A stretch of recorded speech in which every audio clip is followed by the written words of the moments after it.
기도하시겠습니다.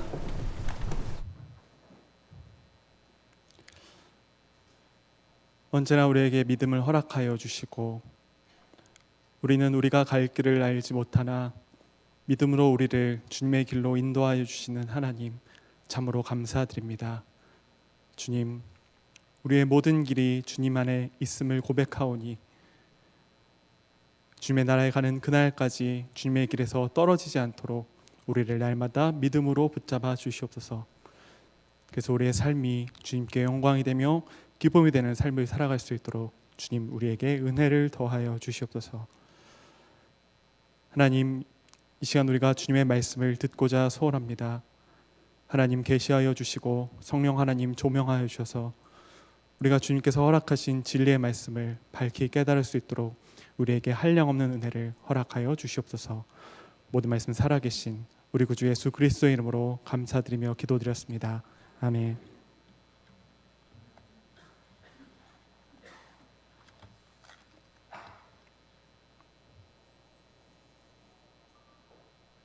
오늘 말씀은 로마서 말씀입니다. 로마서는 사도가 로마에 있는 교회, 로마 교회를 향해서 쓴 편지입니다. 이 로마서를 쓴 사도는 아직 로마에 가본 적은 없습니다. 그러나 로마의 그리스도인, 즉 동역자가 있다는 소식을 듣고 그들을 향해서 권면과 위로의 마음으로 쓴 서신이 바로 로마서입니다. 로마서의 특징은 복음을 굉장히 체계적이고 변증적으로 기술했다는 것입니다. 로마서는 전체 16장으로 이루어져 있습니다. 그런데 이것을 크게 두 부분으로 나눌 수 있어요. 1장부터 11장까지 말씀은 바로 복음에 대한 변증 혹은 복음에 대한 체계적인 정리라고 이야기할 수 있으며 12장부터 16장까지 말씀은 삶에 대한 권면, 그리스도인의 삶의 자세라고 나눌 수 있습니다. 그래서 통상적으로 교회에서 로마서 1장부터 11장까지는 교리에 대한 내용이며 12장부터 16장까지 내용은 실천에 대한 내용이라고 분류를 하기도 합니다. 그런데 아마 성경을 유심히 읽어보신 분들이라면 잘 아시겠지만 로마서의 전반부와 후반부 사이에 조금 독특한 부분이 있습니다. 사도의 동족을 향한 열정, 걱정, 애타는 마음이 표현되어 있는 부분이라는 것이죠. 바로 9장부터 11장의 내용입니다. 로마서가 전체적으로 체계적으로 기술되었기 때문에 로마서는 전체적으로 논리적인 성향을 보입니다. 그런데 오늘 본문 9장 1절부터 5절의 내용은요, 논리적인 성향이라기보다는 사도가 갖고 있는 감정의 안타까움이 잘 드러나 있는 것으로 우리가 찾아볼 수 있습니다. 감정적인 성향이 들어있다고 할 수 있는 것이죠. 내가 근심, 고통을 하는데 동족을 위해서, 결례를 위해서는 저주를 받아 그리스도에게 끊어질지라도 달게 받겠다라는 표현이 담겨 있다는 것입니다. 사도는 갑자기 왜 이런 고민을 하게 된 것일까요? 왜 이러한 자기의 감정을 기술하고 있냐는 것이에요. 단순히 애국심이라든지 민족혼, 결례얼 이상의 내용이 담겨 있음을 우리는 기억해야 합니다. 사도의 고민 내용입니다. 사도가 고민했던 것은요, 나와 똑같이 저들도, 우리 결례도 유대인인데 하나님을 안다고 하는 민족인데 아브라함의 후손인데, 그런데 그들이 그리스도의 은혜에서 함께 참여하고 있지 못함을 사도는 지금 고민하고 있는 것이에요. 유대인이라고 하면은 여러 가지 정의를 내릴 수 있습니다. 그러나 좀 혈통적으로 정리할 수 있을 때는 아브라함의 후손들, 혈통적 후손을 유대인이라고 이야기를 합니다. 하나님께서 아브라함을 향해서 이렇게 약속을 하시죠. 너와 내 자손을 내가 택했다. 언약을 맺으시고 그랬을 뿐만 아니라 모세를 통해서 하나님의 말씀, 즉 율법을 주신 민족이 바로 유대인이라는 것이에요. 그런데 율법, 선지자, 선지서 이런 내용들이 예수 그리스도의 메시아 되심을 증언했지만, 그러나 율법이 있다고 하는, 선지자들의 예언을 받았다고 하는 이 유대인들이 예수 그리스도를 받아들이고 영접한 것이 아니라 오히려 예수님을 십자가에 못 박은 것도 바로 유대인이라는 것이죠. 사도가 슬퍼한 내용이 바로 여기에 있습니다. 유대인들의 믿음의 현실들, 즉 하나님의 은혜를 입었음에도 불구하고 예수 그리스도를 믿지 않는 민족의 현실을 슬퍼하고 있는 것입니다. 물론 당시에 바울처럼 많은 유대인들이 예수님을 믿은 것은 사실입니다. 그러나 하나님께서 택하신 민족이라고 하기까지는 좀 대다수가 예수님을 몰랐던 것이 그 당시 유대인들의 현실이라고 이야기를 드릴 수 있습니다. 오늘 말씀은 공동체가 바뀌어도 그대로 적용할 수 있습니다. 오늘 말씀에서 바울이, 즉 사도가 고민했던 내용은 하나님을 모르는 사람들을 향해서 가진 고민이 아니라는 것을 좀 유심히 보셔야 합니다. 오늘 본문은요, 이방인을 향해서 갖는 사도의 마음이 아니라 나의 동족, 하나님을 안다고 하는, 하나님을 섬기는 예배와 하나님을 아는 말씀이 있는 그 공동체를 향해서 슬퍼하고 있다는 것을 잘 기억하고 계셔야 합니다. 하나님을 섬기는 형식이 있으나 그러나 예수 그리스도를 향한 믿음이 없는 것, 이것이 바로 오늘 말씀에서 사도가 고민하고 있는 내용이라는 것입니다. 이 말씀을 오늘날 수많은 교회 안에도 그대로 적용이 됩니다. 종교적인 형식은 있는데 신앙생활이라는 외형은 있는데 예수 그리스도에 대한 믿음, 예수 그리스도에 대한 헌신이 없는 사람들도 있다는 것이죠. 예배, 기도, 봉사, 그 외의 형식 있으나 정작 예수 그리스도와 인격적인 관계가 없는 모습들. 약 2000년 전에 사도가 고민했던 고민의 내용이 바로 여기에 담겨 있는 것입니다. 그렇다면 여기서 우리는 좀 한 가지 의문을 갖게 됩니다. 그렇다면 왜 유대인들이 하나님의 말씀이 있다고 했는데, 하나님의 말씀을 받았다고 했는데 왜 예수 그리스도를 영접하지 않았냐는 것이에요.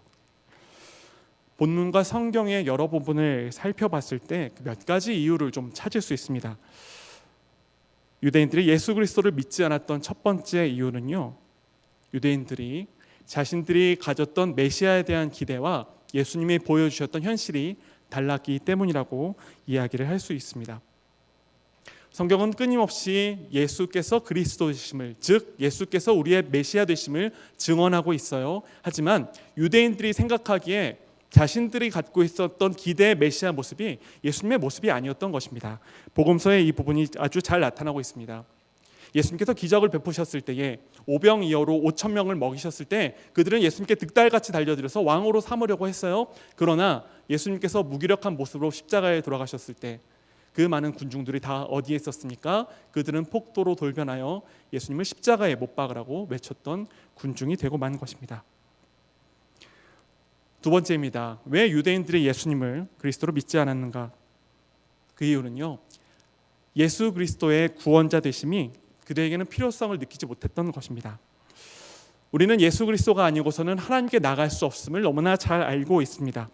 예수 그리스도를 통해서 하나님과 화목할 수 있는 자격을 얻는 것을 잘 알고 있다는 것이에요. 그러나 당시 유대인들은 하나님과의 관계 혹은 하나님과의 자녀됨, 하나님의 자녀된 그런 모습이 자신들이 갖고 있었던 육체적인 혈통으로 가능하다고 착각하고 있었다는 것입니다.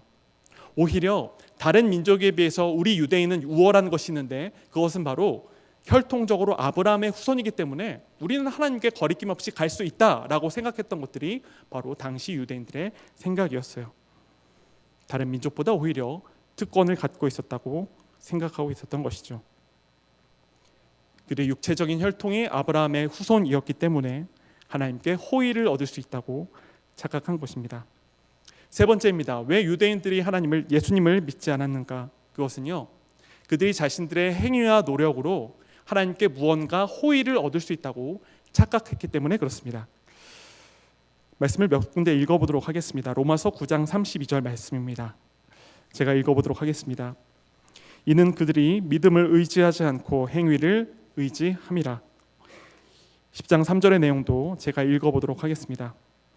하나님의 의를 모르고 자기 의를 세우려고 힘써 하나님의 의에 복종하지 아니하였느니라. 지금도요, 유대인들이 살고 있는 지역이라든지 아니면은 이스라엘 땅을 찾아본 사람들의 증언에 의하면요, 지금도 그렇게 열심히 종교적인 행위를 유대인들이 지금도 하고 있다는 이야기를 듣습니다. 율법의 준수로 하나님께 뭔가 의롭담을 얻기 위해서 율법을 지키고 있다는 것이죠. 유대인들은 정말로 철두철미하게 하나님의 말씀을 지켜갑니다. 정말로 종교성이 뛰어난 민족이라고 이야기할 수 있죠. 어쩌면은 유대인들과 우리의 신앙의 외형을 비교했을 때 우리가 아무것도 아닌 것처럼 느껴질 정도로 유대인들은 열심히 종교 생활을 합니다. 이와 같은 세 가지 이유로 유대인들은 예수 그리스도를 믿지 않았습니다. 종교성은 있었는데 누구보다도 더 열심히 종교적인 모습을 가졌는데 예수님을 믿지 않았던 비극적인 모습이 바로 여기 있었던 것입니다. 바울 입장에서 얼마나 답답하고 얼마나 안타까웠을까요? 그래서 오늘 본문에서 사도는 이렇게까지 표현합니다. 저주를 받아서 그리스도에게 내가 끊어질지라도 우리 민족을 내가 사랑한다. 사도는 누구보다도 예수 그리스도의 은혜를 잘 알고 있었던 사람이었어요. 그런데 그 사도가 바로 이러한 표현을 했을 정도였습니다. 그래서 사도는 결국 말씀을 통해 이렇게 결론을 내립니다. 9장 6절부터 7절의 내용입니다.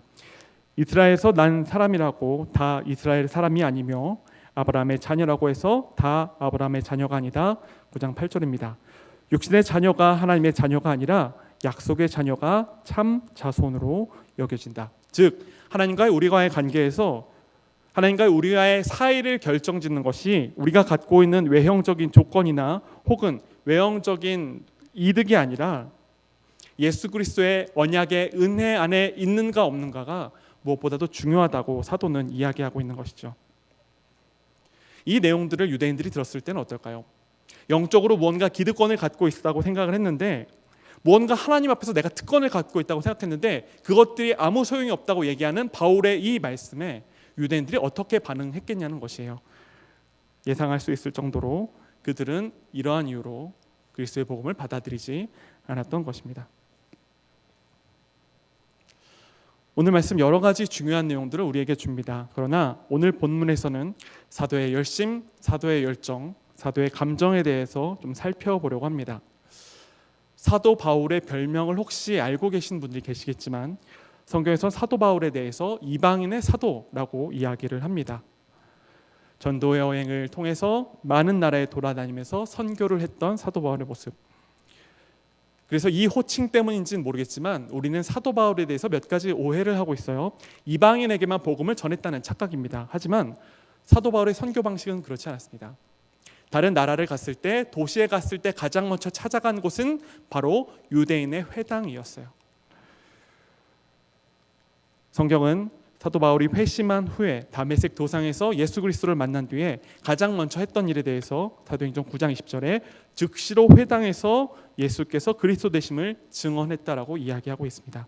그 외에 사도행전 여러 부분, 이고니아라든지 데살로니가라든지 베레아라든지 이런 곳에 갈 때마다 회당에 먼저 가서 자기의 민족에게 복음을 먼저 전하고 그들이 복음을 받아들이지 않았을 때 이방인들에게 복음을 전했던 것이에요. 바울이 사역하면서 말씀을 꺼냈던 것은 율법과 선지서입니다. 그런데 너무나도 안타깝게도 율법과 선지서는 유대인들에게 먼저 준 건데 그것을 먼저 받았다고 하는 유대인들이 이것을 통해서 증언되는 예수 그리스도를 믿지 않는 것이에요. 바울 입장에서는 얼마나 답답하고 속상한 마음이었을까요? 이와 같이 바울 입장에서는 굉장히 속상하고 안타까운 현실이 나를 거듭할수록 계속되었지만 그러나 바울은 유대인을 향한 사랑을 결코 포기하지 않았습니다. 오늘 말씀에 등장한 사도의 증언입니다. 또한 말씀을 통해 살펴본 사도의 태도입니다. 이것을 통해 우리는 어떤 마음을 가져야 할까요? 기독교 하면은 몇 가지 떠오르는 수식어들이 있습니다. 믿음의 종교라든지 혹은 사랑의 종교라든지. 그런데 어떤 단어는 기독교와 어울리지 않는 단어가 있습니다. 그 단어가 무엇인고 하니 바로 개인적이라는 단어예요. 기독교는 예수 그리스도를 통한 구원의 복음이 핵심입니다. 그런데요, 이 예수 그리스도를 통한 복음은요, 내게만 주어진 것이 아니라는 이야기예요. 내게 주어진 것이나 내게만 주어진 것이 아님을 기억해야 한다는 것입니다. 일견 잠깐 보았을 때 기독교가 인격 수양의 종교처럼 보일 수 있습니다. 우리의 성화의 삶을 살아갈 때 그래야 합니다. 하지만 여타 다른 종교처럼 기독교는 개인의 성숙, 성찰만을 목표하는 것이 아님을 우리는 반드시 기억해야 합니다. 교회라고 했을 때 여러 가지 정의가 있지만 성경을 통한 가장 바르고 간명하며 정확한 정의는, 바른 정의는 이것이라 이야기할 수 있습니다. 교회는 예수 그리스도를 구주로 믿고 고백하는 사람들의 모임, 사람들의 공동체라는 것이죠. 이 교회가 바로 예수 그리스도의 몸이며 주님의 핏값으로 사신 공동체라는 것입니다. 이 교회 안에서 우리가 서로를 향해서 가져야 될 삶의 태도가 있다는 것이에요. 사도는 다른 성경에서 이렇게 이야기하고 있습니다. 빌립보서 2장 3절부터 4절까지 말씀을 제가 읽어보도록 하겠습니다.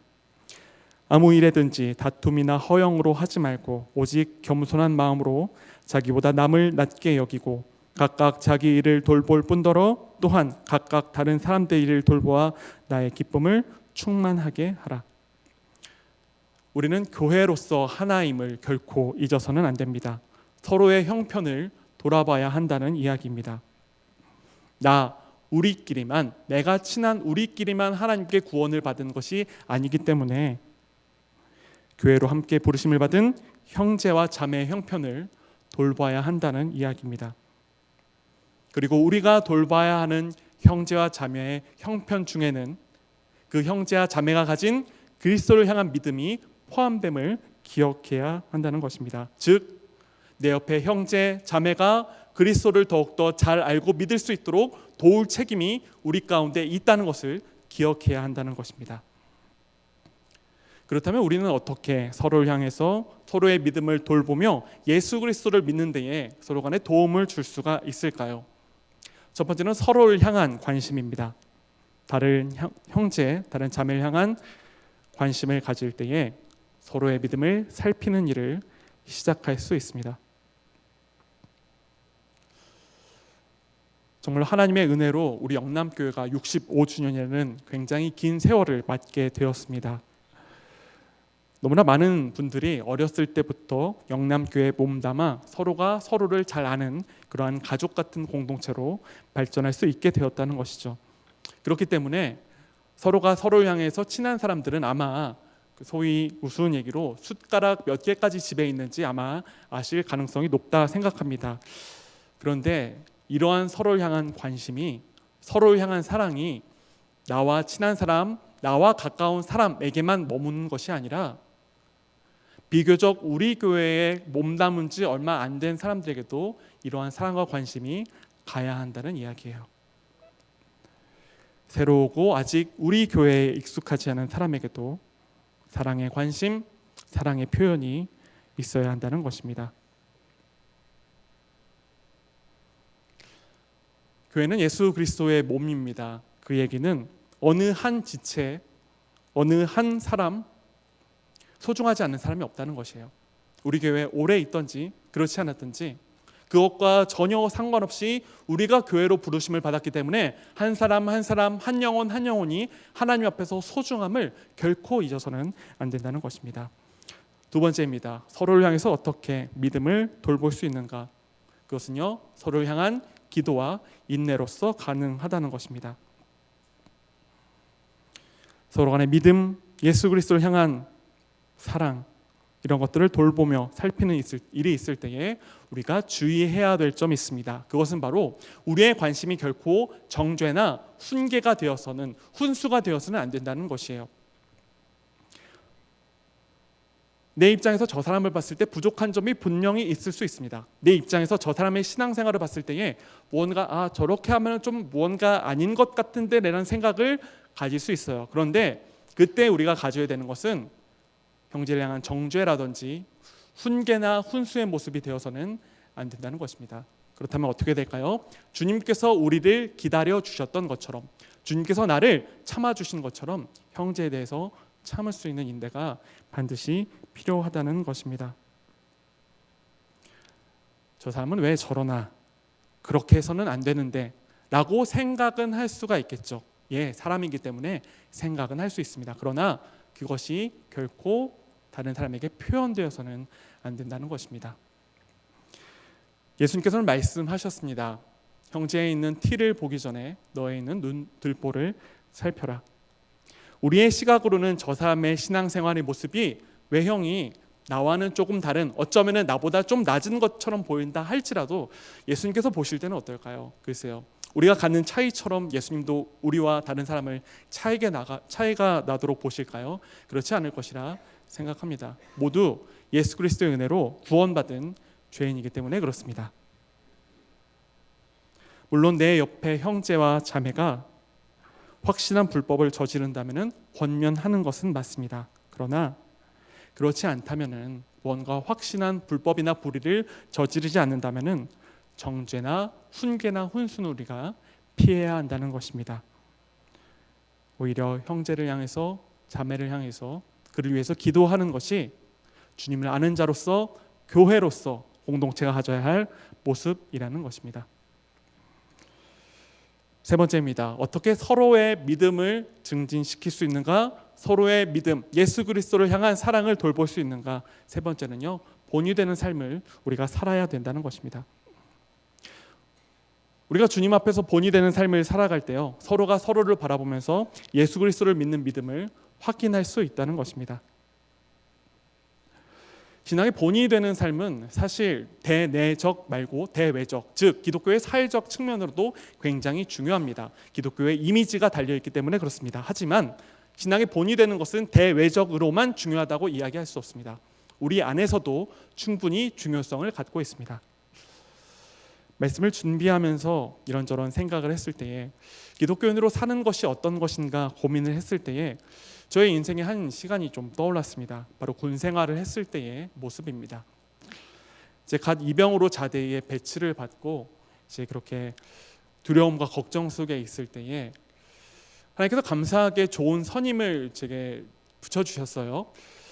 저 바로 위에 선임이었는데, 즉 제가 이병이면 한 상병 정도 되는 그런 선임이었는데, 이 선임은 굉장히 독특한 게 군대 안에서 아래 사람이든지 윗 사람이든지 막론하고 칭찬을 받는 거예요. 아 누구누구, 이름도 제가 지금을 기억을 합니다. 아 누구누구, 걔라면 인정할 수 있지. 걔 일 잘해. 그런데 일만 잘하는 것이 아니라 걔는 성품도 좋아라고 군대에서 인정을 받는 것이에요. 그런데 더 놀라운 것은 그 선임의 부모님이 그 군대 교회에 교사로서 봉사하고 계셨어요. 그래서 군 장병들이 이제 그 군대에 가면은 이제 분반 공부 형식으로 이제 장병들을 가르치는 그런 선생님이셨습니다. 저는 여태까지 제가 경험했던 것 중에서 가장 따뜻하고 가장 사랑이 넘치는 환대를 거기서 받았다고 생각합니다. 물론 군인이었기 때문에 그렇게 느꼈을 수도 있겠지만, 사회에 나와서도 생각해 보니 어느 교회에서도 그런 환대와 그런 관심을 준 적은 별로 없었던 것 같아요. 언제나 웃으며 왔니? 힘들지? 한 주 동안 힘들었지? 나는 위로로. 그래서인지 교회에 나가지 않는 선임들, 다른 사람들도요, 그 선임의 부모님만은 인정을 했어요. 굉장히 놀라운 경험이었습니다. 군대에 나가지 않아도 군대에 다닌 사람을, 교회에 다닌 사람을 저렇게 인정할 수 있구나. 저는 그것이 크리스천의 삶의 모습이라고 생각했습니다. 문득 떠올랐던 에피소드가 있었어요. 그 선임과 그 부모님에 대한 일인데, 그 군대는 당직이라는 게 있습니다. 이제 그래서 휴일마다 돌아가면서 이제 근무를 쓰는 것이라서 제가 원한다고 다 교회에 갈 수 있는 그런 내용은 아니었어요. 그래서 하필 그날 주일에 제가 당직에 걸려서 이제 교회에 가지 못하는 그런 상황에 처했습니다. 이제 점심을 먹으려고 오전 시간을 보내고 이렇게 점심을 먹으려고 준비하고 있는데, 갑자기 그 선임한테 전화가 온 거예요. 그래서 당장 너 지금 어디로 나와라라는 이야기를 했어요. 그래서 후임이니까 어떻게 돼요? 나가야 되겠죠. 나갔더니 그 선임이 저를 기다리고 있던 것이에요. 그래서 다짜고짜 저를 끌고 교회에 데리고 간 것이에요. 알고 보니까 그 선임이 일부러 쉬어도 됐는데, 그 교회에 있어도 됐는데 저를 챙기려고 이렇게 온 거예요. 그렇게 가까운 거리가 아니었거든요. 와가지고 저를 데리고 갔더니 아니나 다를까 그 선임의 부모님, 그 선생님이 따뜻하게 맞아주시면서 힘들었지, 근무하는 힘들었지 라는 이야기를 하며 오늘 말씀이 어땠는지 그 말씀을 설명해 주는 그런 일들. 제가 자대 배치를 받은 지 얼마 되지 않아서 이제 그 부대를 떠나게 됐습니다. 그때에 그 선임과 그 선임의 부모님이 제게 했던 일들은 참으로 잊을 수 없었어요. 저를 그렇게 오래 본 것이 아니에요. 그 한 몇 달도 채 되지 않는 그 순간에 주일마다 뵀으니까 얼마나 많이 봤겠어요. 얼마나 많이 못 봤죠. 그런데 가는데 그 선임을 통해서 그 선임의 부모님이 선물을 이렇게 준 거예요. 친히 쓴 손편지와 어디 가서도 잘할 것을 믿는다라는 내용과 함께 선물을, 뭐 선물의 그런 가치보다는 그 마음이 저는 굉장히 감동적이었습니다. 그래서 크리스천이 이런 삶을 살아가는 것이 크리스천이구나 라는 것을 깨닫게 되었어요. 지금 생각해 보면은 지금 저의 목사로서 저의 모습보다 훨씬 더 훌륭한 모습을 갖고 있었던 분이라 생각을 합니다. 아시스의 성자 성 프란시스코는 이런 얘기를 했습니다. 항상 복음을 전하라. 하지만 말은 필요할 때만 사용하라. 이것은 저는 교회 밖에만 적용되는 표현은 아니라고 생각합니다. 교회 안에도 동일하게 적용되는 표현이라고 생각합니다. 우리를 통해서 많은 사람들이, 교회 밖에 있는 사람들이 그리스도를 보지만 우리 서로를 향해서 그리스도를 볼 수 있다는 것을 기억해야 된다는 것이죠. 오늘 우리는 로마서 말씀을 통해 동쪽을 향한 바울의 애타는 마음을 살펴보았습니다. 바울이 슬퍼했던 것은 결의 어리나 민족 혼, 애국심 이러한 내용만은 아니었어요. 하나님을 알 수 있는 외형적 형식이 있음에도 불구하고 하나님을 알지 못했던, 예수 그리스도를 알지 못했던 민족을 향해서 안타까움을 갖고 있었던 모습이었던 것이죠.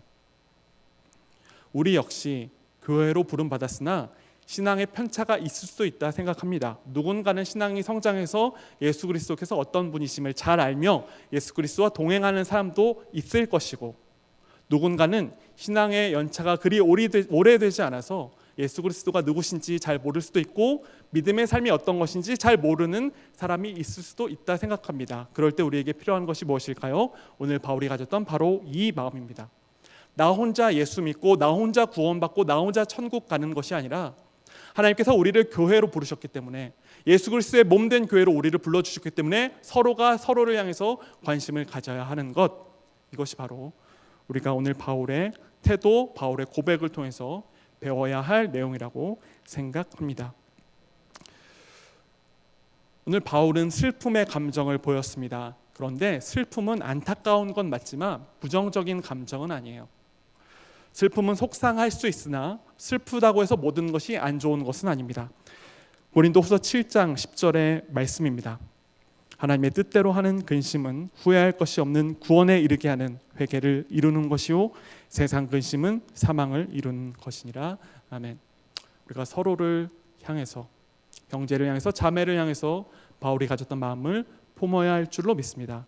그러나 주의할 것은 서로를 향한 정죄나 훈계가 아니라 하나님께서 내게 허락하셨던 것처럼 인내와 사랑으로 그들을 품는 것, 내가 먼저 그리스도 앞에서 본을 보여 나를 통해서 우리 믿음의 동료들이, 믿음의 동역자들이 그리스도를 볼 수 있게 하는 것, 이것이 바로 우리가 교회로서 부르심을 받은 이유 중에 하나임을 반드시 기억해야 한다는 것입니다.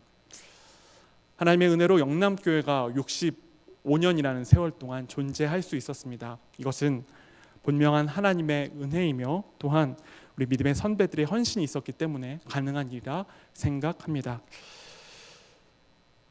앞으로 하나님께서 우리에게 주신 사역, 영남교회에서 주신 사역, 사명이 바로 여기에 있을 수도 있다는 생각을 했습니다.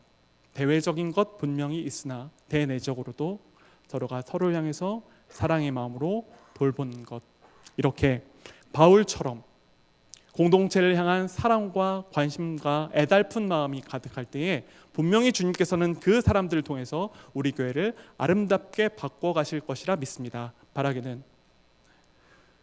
우리 모든 영남의 성도님들이 바울처럼 공동체를 아름답게 하는, 공동체를 성장하게 하는 하나님의 일꾼으로 크게 쓰임을 받으시며 주님 오시는 그날까지 우리 영남교회가 사명을 다 감당할 텐데 그때에 하나님의 일꾼으로 크게 쓰임을 받으시기를 주님의 이름으로 간절히 바랍니다. 기도하시겠습니다. 사랑과 은혜가 충만하신 아버지 하나님, 지금까지 우리를 지켜주시고 보호하여 주시니 하나님 참으로 감사합니다. 하나님, 우리를 주님의 몸된 교회로 불러주셨는데 우리는 때로는 우리라는 것을 잊어버리고 나라는 것에 우리가 함몰되어 있을 때가 많았음을 이 시간에 회개합니다. 우리의 이기심을 용서하여 주시고 이제 후로는 바울이 그랬던 것처럼 우리 믿음의 선배들이 그랬던 것처럼 서로를 향해서 따뜻한 관심과 사랑을 베풀 수 있는 주님의 자녀들이 될 수 있도록 주님 은혜를 허락하여 주시옵소서. 지금까지 영남교회 가운데 은혜를 베풀어 주신 하나님 참으로 감사합니다. 앞으로 주님 오시는 그날까지 우리가 주님께서 맡기신 사명을 잘 감당할 수 있기를 소원하오니 주님 영남교회를 향한 축복과 은혜를 한량없이 허락하여 주시옵소서. 모든 말씀 살아계신 우리 구주 예수 그리스도의 이름으로 감사드리며 기도드렸습니다. 아멘. 함께 찬송가 516장을 하나님께 드리시겠습니다.